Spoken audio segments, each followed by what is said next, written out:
Welcome to A nine TV. ముందుగా headlines చూద్దాం. Swarnandhra 2047 vision document విడుదల. విజయవాడలో కార్యక్రమం. హాజరైన CM Chandrababu, deputy CM Pawan, మంత్రి నారా లోకేష్. పవన్ మాటను జీవితంలో మర్చిపోలేరన్న చంద్రబాబు. చంద్రబాబు నాయకత్వ సామర్థ్యం అమోఘమని కితాబిచ్చిన డిప్యూటీ సీఎం. సంధ్య థియేటర్ దుర్ఘటనలో అల్లు అర్జున్ అరెస్ట్ చేసిన చిక్కడపల్లి పోలీసులు. హైకోర్టులో క్వాష్ పిటిషన్ పై సుదీర్ఘ వాదనలు. క్వాష్ పిటిషన్లోనే మధ్యంతర బెయిల్ ఇవ్వాలన్న న్యాయవాది. ఇరువైపుల వాదనలు విన్న హైకోర్టు. 4 వారాల మధ్యంతర బెయిల్ మంజూరు.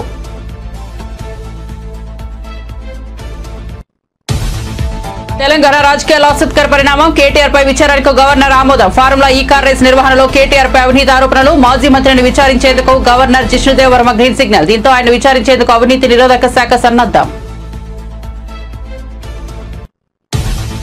బంగాళాఖాతంలో ఎల్లుండి మరో అల్పపీడనం. దక్షిణ అండమాన సముద్రంగా మీదుగా నేటికి ఉపరితల ఆవర్తనం. ఇది మరింత బలపడే అల్పపీడనంగా మారనుందన్న ఏపీ ఎస్డీఎంఏ. ఈ నెల 16, 17 తేదీల్లో దక్షిణ కోస్తా రాయలసీమ జిల్లాల్లో వర్షాలు.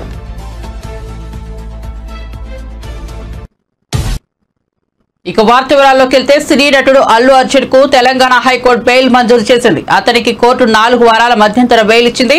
సంధ్య థియేటర్ ఘటనలో సినీ నటుడు అల్లు అర్జున్ ను చిక్కడపల్లి పోలీసులు అరెస్ట్ చేశారు. అతనికి గాంధీ ఆసుపత్రిలో వైద్య పరీక్షలు నిర్వహించిన అనంతరం నాంపల్లి కోర్టులో హాజరుపరిచారు. నాంపల్లి కోర్టు నటుడికి 14 రోజుల రిమాండ్ విధించింది. మరోవైపు తనపై చిక్కడపల్లిలో నమోదైన కేసును కొట్టివేయాలంటూ అల్లు అర్జున్ దాఖలు చేసిన క్వాష్ పిటిషన్ పై హైకోర్టులో వాదనలు జరిగాయి. క్వాష్ పిటిషన్ అత్యవసరమేమీ కాదని ప్రభుత్వం తరపు న్యాయవాది కోర్టుకు తెలిపారు. దీంతో క్వాష్ పిటిషన్లోనే మధ్యంతర బెయిల్ ఇవ్వాలని అల్లు అర్జున్ తరపు న్యాయవాది నిరంజన్ రెడ్డి హైకోర్టును కోరారు. నాగరాజు గారిని, ఆయన తర్వాత గంధం విజయ్ చందర్ గారిని ఈరోజు అరెస్ట్ చేసి మెజిస్ట్రేట్ ముందు హాజరుపరచడం జరిగింది. వారిని జ్యుడిషియల్ రిమాండ్కు తరలించడం జరిగింది. ఈ సంఘటనలో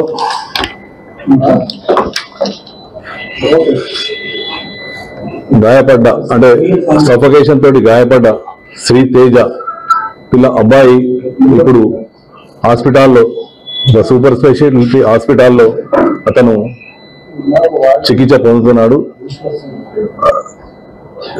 చికిత్స జరుగుతున్నది. ఇంకా దీనిలో ఈ కేసులో పరిశోధన కొనసాగుతున్నది.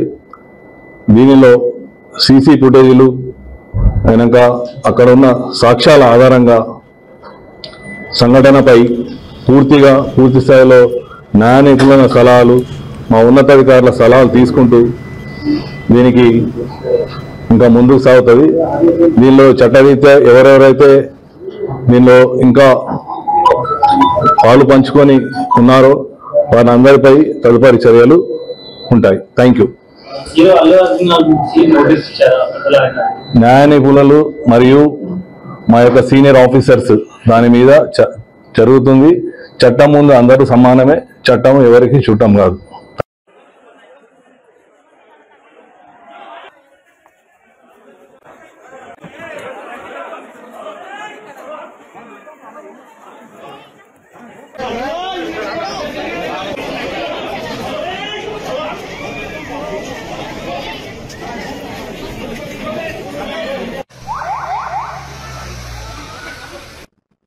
విజయవాడలో నిర్వహించిన స్వర్ణాంధ్ర 2047 విజన్ డాక్యుమెంట్ ఆవిష్కరణ కార్యక్రమంలో ముఖ్యమంత్రి చంద్రబాబు పాల్గొన్నారు. విజన్ డాక్యుమెంట్ ఆవిష్కరించిన అనంతరం ప్రసంగించారు. ఇవాళ అందరినీ చూస్తుంటే ఒక కొత్త చరిత్రకు శ్రీకారం చుట్టడానికి ఇక్కడ సమావేశమయ్యాం అనిపిస్తోందన్నారు. రాష్ట్ర దిశను మార్చే స్వర్ణాంధ్ర విజన్ 2047ను ఆవిష్కరించామని వెల్లడించారు. సహచర మంత్రివర్గ సభ్యులు, గౌరవ ఎన్నికల్లో భాగస్వాములయ్యాను. అనేక ఎన్నికల్లో మేము పోటీ చేశాం. కానీ మొట్టమొదటిసారిగా ఒకసారి చూస్తే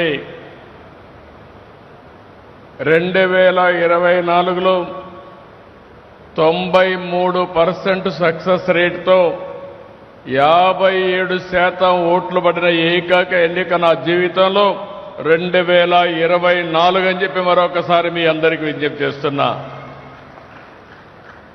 ప్రజల్లో ఆ రోజుండే వాస్తవ పరిస్థితిని ముందుగానే అవగాహన చేసుకున్న పవన్ కళ్యాణ్ గారు ఒకే మాట అన్నారు, నేను ఎప్పుడు కూడా మర్చిపోలేను. ఎట్టి పరిస్థితుల్లో అపోజిషన్ ఓటు డివైడ్ కావడానికి వీలు లేదు. కలిసి ఉంటే బలం ఉంటుంది. కలిసి పనిచేస్తామని ఘంటాపదంగా చెప్పి ముందుకు నడిపించిన వ్యక్తి పవన్ కళ్యాణ్ గారని చెప్పి కూడా నేను మీకు తెలియజేస్తున్నా. 2014లో చూశాను, 2024లో చూశాను. 2 సార్లు కూడా నాకేమొస్తుందని కాకుండా రాష్ట్రానికి ఏ మేలు జరుగుతుందని ఆలోచించి పూర్తిగా సహకరించారు. అలాంటి ఒక మంచి మిత్రుడు ఉండడం చాలా సంతోషదాయకం అని చెప్పి కూడా నేను మీకు తెలియజేస్తున్నాను. మొన్న ఎన్నికల్లో మీరు ఒకసారి చూస్తే ఒక పక్క జనసేన అధినేత పవన్ కళ్యాణ్ గారు, ఇంకో పక్క నరేంద్ర మోడీ గారు ప్రధానమంత్రిగా బీజేపీ పార్టీ ముగ్గురం కలిసి పోటీ చేశాం. ఈ రాష్ట్ర అభివృద్ధి కోసం తప్ప ఇంకొక ఆలోచన లేదని చెప్పి కూడా నేను మీకు తెలియజేస్తున్నాను. ఆ రోజు రాష్ట్రంలో చాలా అనుభవంతో ఉండే నాకే అర్థం కాని పరిస్థితి. ఎంత విధ్వంసం జరిగిందో ఆ రోజు ఊహించాం, కానీ ఈరోజు పనిచేస్తా ఉంటే మా ఊహల కంటే ఎక్కువగా విధ్వంసం జరిగింది. 6 నెలల సమయంలో ఇప్పటికి మీరు ఒకసారి చూస్తే అన్ని డిపార్ట్మెంట్ని సమీక్షలు చేసుకున్నాం. గాడి తప్పిన పరిపాలన ఘాట్లో పెట్టాం. ఎక్కడికక్కడ సమస్యలన్నీ పరిష్కారం చేసి 1-2 కాదు, అనేక చిక్కుముడులేసే పరిస్థితికి వచ్చారు. రాష్ట్రాన్ని పూర్తిగా విధ్వంసం పాలు చేసే పరిస్థితికి వచ్చారు. ఒక్కోసారి మాకే అర్థంగా నాకు అనుభవం ఉందిగా 4వసారి ముఖ్యమంత్రిని. ఎప్పుడు కూడా ఇన్ని ఇబ్బందులు నేను ఎప్పుడు ఎదుర్కోలేదు. అన్ని ఇబ్బందులు సృష్టించారు. అన్ని ఇబ్బందుల్ని ఎదుర్కొని నిన్న మీరు చూస్తే మొన్న కలెక్టర్స్ కాన్ఫరెన్స్ పెట్టుకున్నాం. 6 నెలలైన వెంటనే మళ్ళీ విజన్ 2047 డాక్యుమెంట్ తీసుకొచ్చి విజయవాడలో స్వర్ణాంధ్ర విజన్ 2047 డాక్యుమెంట్ ఆవిష్కరణ కార్యక్రమంలో రాష్ట్ర ఉప ముఖ్యమంత్రి పవన్ కళ్యాణ్ కూడా పాల్గొన్నారు. విజన్ డాక్యుమెంట్ పై సంతకం చేసిన అనంతరం పవన్ ప్రసంగించారు. రాష్ట్రాన్ని ముందుకు నడిపించే ఈ స్వర్ణాంధ్ర విజన్ 2047 డాక్యుమెంట్ విడుదల కార్యక్రమంలో భాగస్వామ్యం కావడం తనకెంతో ఆనందం కలిగిస్తోందని పవన్ పేర్కొన్నారు. యువకుడిగా ఉన్నప్పుడు ఎంతో సాధించాలని ఉండేదని, చాలా నేర్చుకోవాలనిపించేదని తెలిపారు. ఒక 10-20 ఏళ్ల తర్వాత నువ్వు ఎలా ఉండాలనేది ముందుగా రాసి పెట్టుకోవాలని ఓ పుస్తకంలో చూశానని పవన్ వెల్లడించారు. ఒక పెద్ద నటుని అవ్వాలనో, బిజినెస్ మ్యాన్ అవ్వాలనో, డాక్టర్ అవ్వాలనో రాసుకున్నప్పుడు చాలా హాస్యాస్పదంగా అనిపిస్తుంది, కానీ అది ఒక దిక్సూచి అని పేర్కొన్నారు. అంటే విభజించబడ్డ ఆంధ్రప్రదేశ్ అన్యాయం కాకూడదు, ఆయన అనుభవం కావాలి, ఆయన నాయకత్వం మనకి చాలా అవసరం.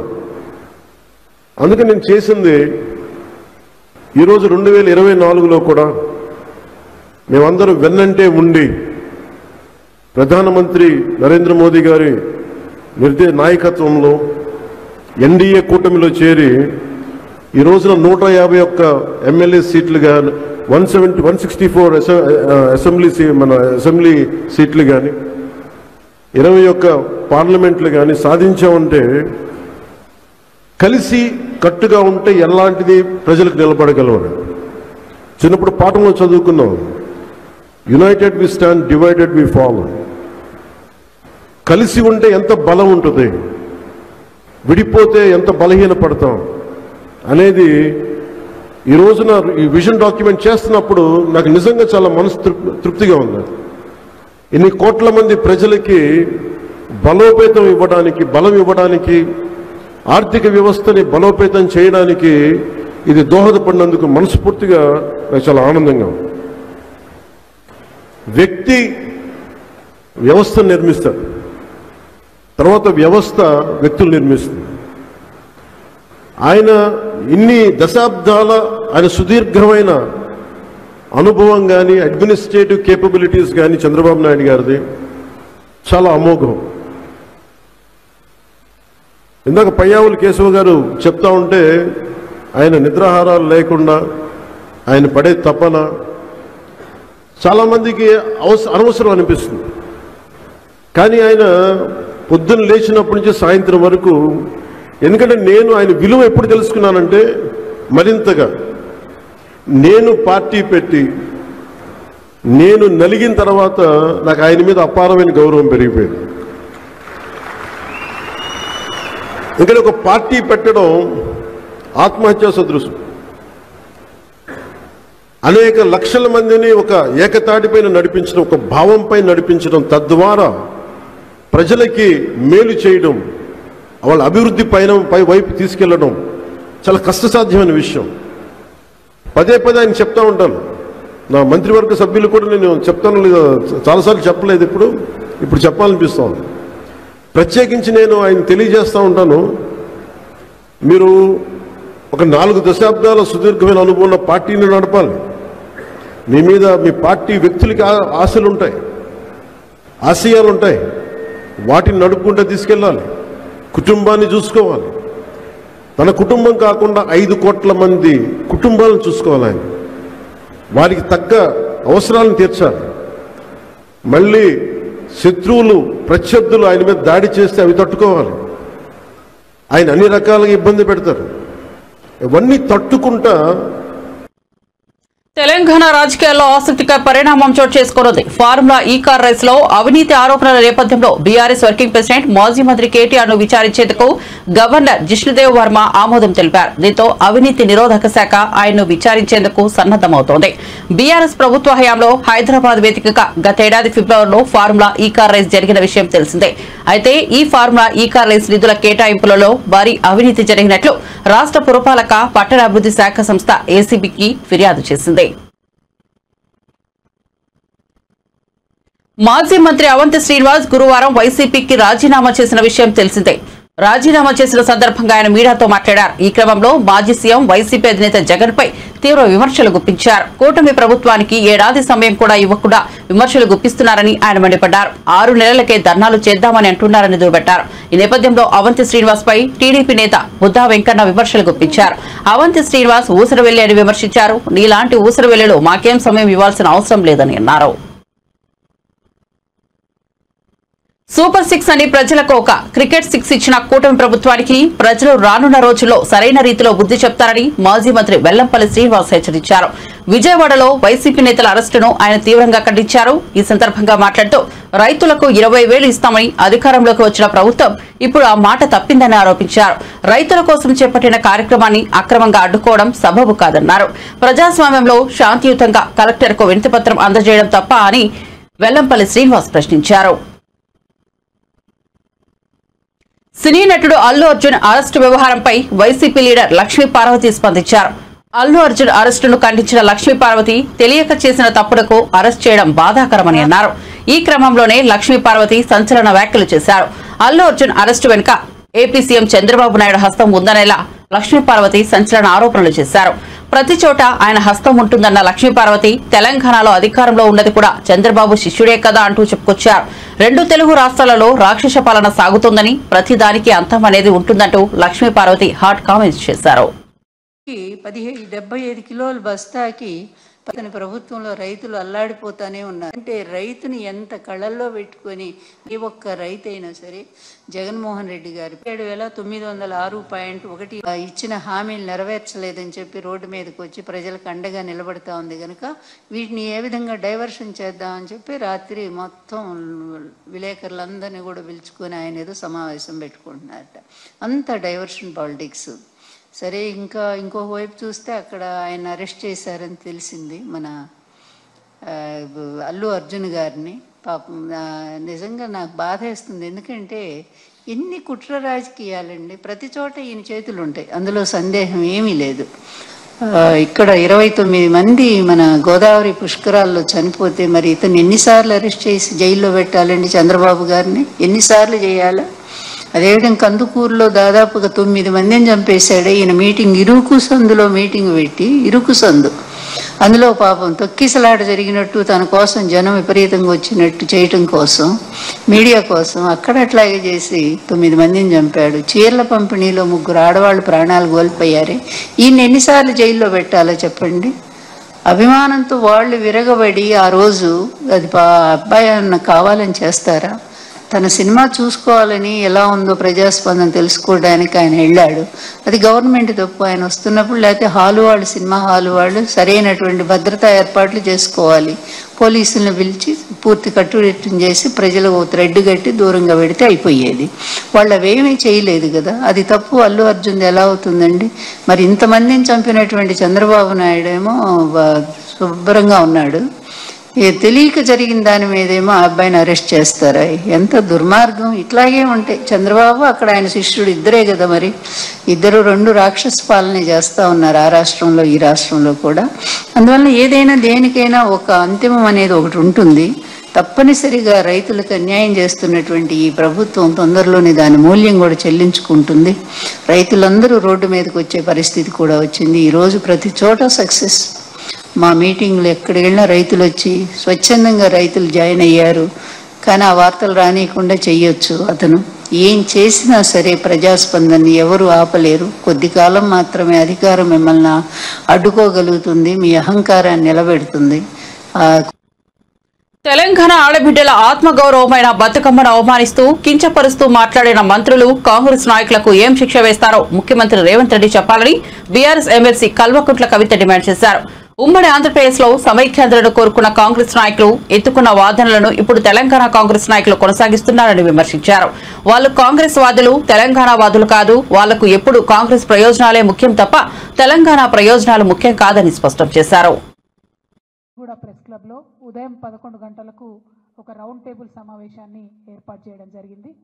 మరి ప్రధానంగా ఈ రౌండ్ టేబుల్లో చర్చించాల్సినటువంటి అంశాలు ఏందన్నది ప్రజలతో కూడా పంచుకొని రేపు వస్తున్నటువంటి అనేక మంది మేధావులు, ఇతర మిత్రులకు కూడా స్వాగతాన్ని తెలియజేస్తా ఉన్నాము. ఇవాళ మీరు గమనించినట్టయితే ఉమ్మడి ఆంధ్రప్రదేశ్లో ఉన్నప్పుడు మన తెలంగాణ అస్తిత్వం మీద రకరకాలుగా దాడి జరిగేది. అది మన భాషను అవహేళన చేయడం కావచ్చు, మన యాసను అవహేళన చేయడం కావచ్చు, మన దగ్గర కవులు కళాకారులు లేదనడం కావచ్చు, లేకపోతే మన పాటలు కాకుండా మన పాటలను మరిపించేటటువంటి ఇంకొక పాటలను ప్రభుత్వ వేదికల మీద పాడించడం కావచ్చు, మనకు మన పండగలను అవహేళన చేయడం కావచ్చు, మన పండగలకు ప్రాధాన్యత ఇవ్వకపోవడం కావచ్చు, మన దగ్గర ఉండేటటువంటి గంగా జమున తహజీబ్ని అవమానించే విధంగా మాట్లాడడం కావచ్చు. ఇవన్నీ కూడా మనం ఉమ్మడి ఆంధ్రప్రదేశ్లో భరించినాం, వాటిని ఫేస్ చేసినాం, వాటిని దాటుకొని ఉద్యమం చేసి ఇవాళ ప్రత్యేక తెలంగాణ రాష్ట్రాన్ని సాధించుకోవడం జరిగింది. ప్రత్యేక తెలంగాణ రాష్ట్రం సాధించుకున్న తర్వాత కేసీఆర్ గారు పెద్దలు ముఖ్యమంత్రి అయిన తర్వాత మరి చిన్నది పెద్దది అని చూడకుండా అది పాలపిట్ట అయినా, తంగేడు పువ్వు అయినా, జమ్మి చెట్టు అయినా, కృష్ణ జింక అయినా అన్నీ కూడా అధికారిక చిహ్నాలుగా ప్రకటించుకుంటూ, అట్లానే బతుకమ్మ పండుగ అయినా, బోనాల పండుగ అయినా వాటిని రాష్ట్ర పండుగలుగా ఆనాడే కేసీఆర్ గారు గుర్తించడం జరిగింది. అట్లానే తెలంగాణ సమాజానికి వందల సంవత్సరాలుగా అలవాటు ఉన్నటువంటి మత సామరస్యాన్ని కాపాడడానికి కూడా ఒక పక్క క్రిస్మస్ని ప్రభుత్వ పరంగా చేస్తూ, ఇంకొక పక్క రమదాన్ని చేస్తూ, ఇంకొక పక్క బతుకమ్మ బోనాలు చేస్తూ మరి అన్ని విధాలుగా కూడా మన గంగా జమున సంస్కృతిని కాపాడుతూ రావడం జరిగింది. మరి ఇవాళ 10 ఏళ్ళు బీఆర్ఎస్ పాలన తర్వాత ఒక రికార్డ్ లాగా ఒక చిన్న మత కల్లోలం కూడా లేకుండా మనం సాధించుకోవడం జరిగింది. ఇవాళ కాంగ్రెస్ ప్రభుత్వం వచ్చింది. వచ్చినప్పటి నుంచి ఏం జరుగుతుంది? వచ్చినప్పటి నుంచి రేవంత్ రెడ్డి గారు ముఖ్యమంత్రి గారు ఏం మాట్లాడుతూ ఉన్నారంటే ఫస్ట్ తను మొదలు పెట్టడమే రాష్ట్ర అధికారిక చిహ్నం మారుస్తాను, ఆ చిహ్నంలోంచి చార్మినార్ తీసేస్తాను, ఆ చిహ్నంలోంచి కాకతీయ తోరణం తీసేస్తాను అనేటటువంటి అంశాలు మాట్లాడడం జరిగింది. మళ్ళీ ఏమైందో ఎవరు బుద్ధి చెప్పినరో పెద్దగా దాని జోలికి పోకుండా అది విరమించుకున్నట్టుగా అనిపించింది. ఆ తర్వాత మళ్ళీ ఏ పండగ వచ్చినా కూడా దాన్ని చేయకుండా, అంటే రమదాన్ పండుగ వచ్చింది దానికి తోఫా ఇవ్వలేదు, బతుకమ్మ పండుగ వచ్చింది మా ఆడబిడ్డలకు చీరలు ఇవ్వలేదు, రేపు క్రిస్మస్ వస్తుంది దానికి కూడా వాళ్ళు ఏమిచ్చే ఆలోచనలో కూడా కనీసం లేరు. అదేవిధంగా మరిగా ప్రభుత్వ వేడుకల్లో పాడుతున్నటువంటి పాటలు చూస్తే నిజంగా కన్నీళ్ళు వచ్చేటటువంటి పరిస్థితి. మొన్న పెద్దపల్లిలో కానీ, అంతకుముందు వరంగల్లో కానీ, నిన్న సెక్రటేరియట్లో వాళ్ళు పెట్టుకున్న కార్యక్రమంలో కానీ మనకు సంబంధం లేని పాటలు, అసలు మన తెలంగాణ సమాజం ఆమోదించినటువంటి పాటలు. మరి అంతమంది తెలంగాణలో జానపద కళాకారులు ఉంటే ఒక్క కళాకారుడు కూడా మీకు పాట పాడడానికి దొరకలేదా?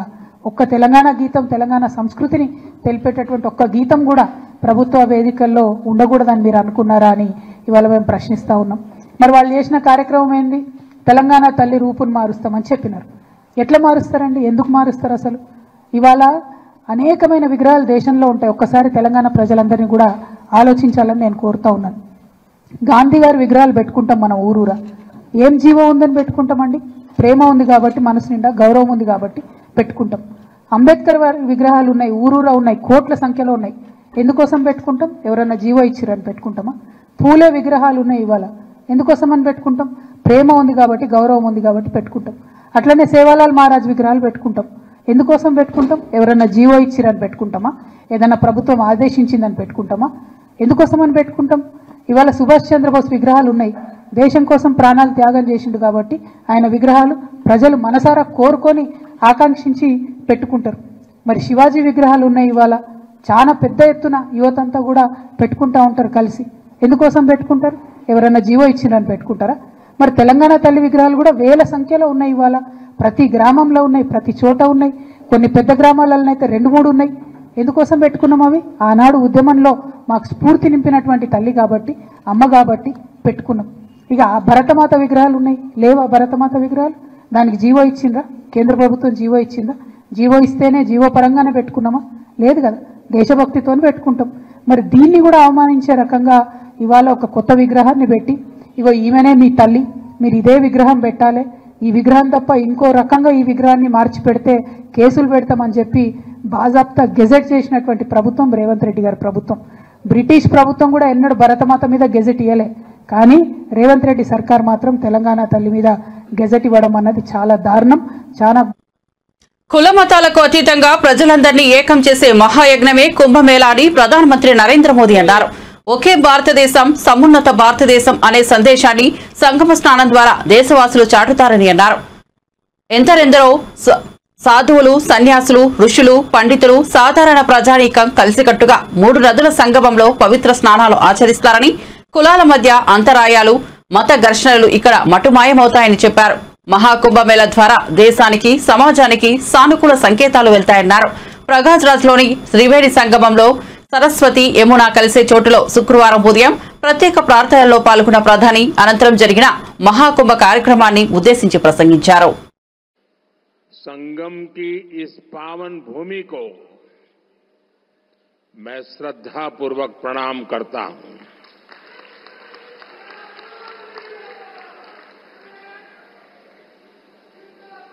महाकुंभ में पधार रहे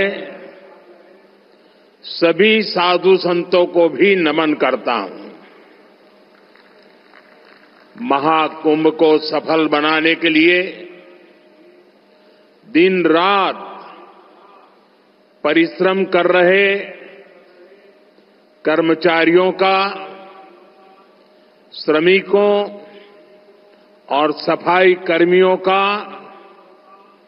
मैं विशेष रूप से अभिनंदन करता हूं। विश्व का इतना बड़ा आयोजन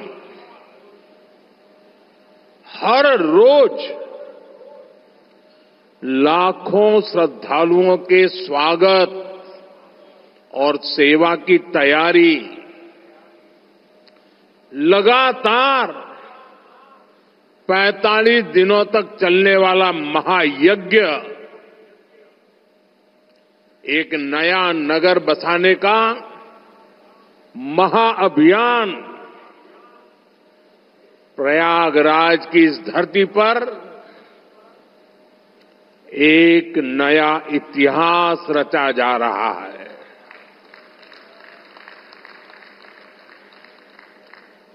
अगले साल महाकुंभ का आयोजन देश की सांस्कृतिक आध्यात्मिक पहचान को नए शिखर पर स्थापित करेगा। और मैं तो बड़े विश्वास के साथ कहता हूं, बड़ी श्रद्धा के साथ कहता हूं, अगर मुझे इस महाकुंभ का वर्णन एक वाक्य में करना हो तो मैं कहूंगा, ये एकता का ऐसा महायज्ञ होगा जिसकी चर्चा पूरी दुनिया में होगी।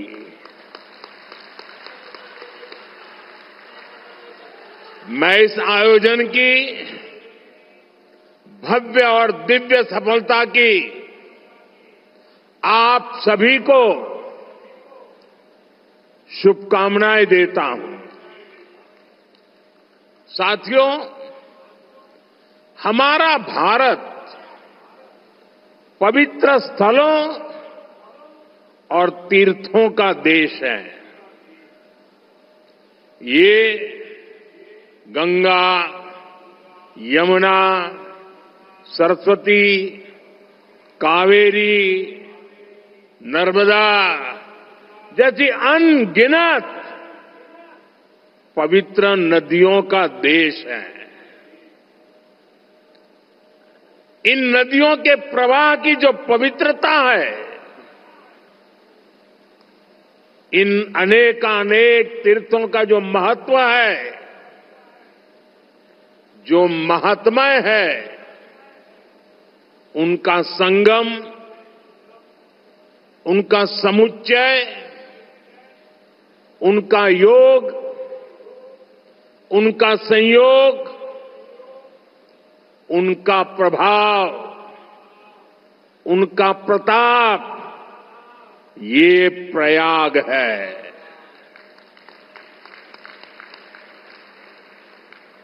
ये केवल 3 पवित्र नदियों का ही संगम नहीं है। प्रयाग के बारे में कहा गया है, माघ मकरगत रबी जब होई। బంగాళాఖాతంలో కొన్ని రోజుల కిందట ఏర్పడిన తీవ్ర అల్పపీడనం క్రమంగా బలహీనపడింది. ఇదిలా ఉంటే బంగాళాఖాతంలో డిసెంబర్ 15 మరో అల్పపీడనం ఏర్పడనుందని ఏపీ విపత్తుల నిర్వహణ సంస్థ వెల్లడించింది. దక్షిణ అండమాన్ సముద్రం మీదుగా రేపటికి ఉపరితల ఆవర్తనం విస్తరించే అవకాశం ఉందని, ఇది ఎల్లుండికి అల్పపీడనంగా బలపడనుందని వివరించింది. ఇది అల్పపీడనంగా మారాక తదుపరి 48 గంటల్లో పశ్చిమ వాయువు దిశగా పయనిస్తూ తమిళనాడు తీరానికి చేరువుగా వస్తుందని తెలిపింది. అల్పపీడనం ప్రభావంతో ఈ నెల 16న నెల్లూరు, ప్రకాశం, రాయలసీమ జిల్లాల్లో కొన్ని చోట్ల మోస్తరు నుంచి భారీ వర్షాలు కురిసే అవకాశం ఉందని వెల్లడించింది. ఈ నెల 17న కోస్తా, రాయలసీమలో చాలా చోట్ల మోస్తరు వర్షాలు కురుస్తాయని, అక్కడక్కడ భారీ వర్షాలు కురిసే అవకాశం ఉందని పేర్కొంది.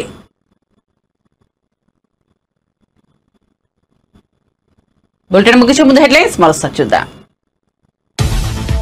స్వర్ణాంధ్ర 2047 విజన్ డాక్యుమెంట్ విడుదల. విజయవాడలో కార్యక్రమం హాజరైన చంద్రబాబు, డిప్యూటీ సీఎం పవన్ కళ్యాణ్, నారా లోకేష్. పవన్ మాటలు జీవితంలో మర్చిపోలేనన్న చంద్రబాబు. చంద్రబాబు నాయకత్వ సామర్థ్యం అమోఘమని కితాబిచ్చిన డిప్యూటీ సీఎం. సంధ్యా థియేటర్ దుర్ఘటనలో అల్లు అర్జున్ అరెస్ట్ చేసిన చిక్కడపల్లి పోలీసులు. హైకోర్టులో క్వాష్ పిటిషన్ పై సుదీర్ఘ వాదనలు. క్వాష్ పిటిషన్ లోనే మధ్యంతర బెయిల్ ఇవ్వాలన్న న్యాయవాది. ఇరువైపుల వాదనలు విన్న హైకోర్టు 4 వారాల మధ్యంతర బెయిల్ మంజూరు.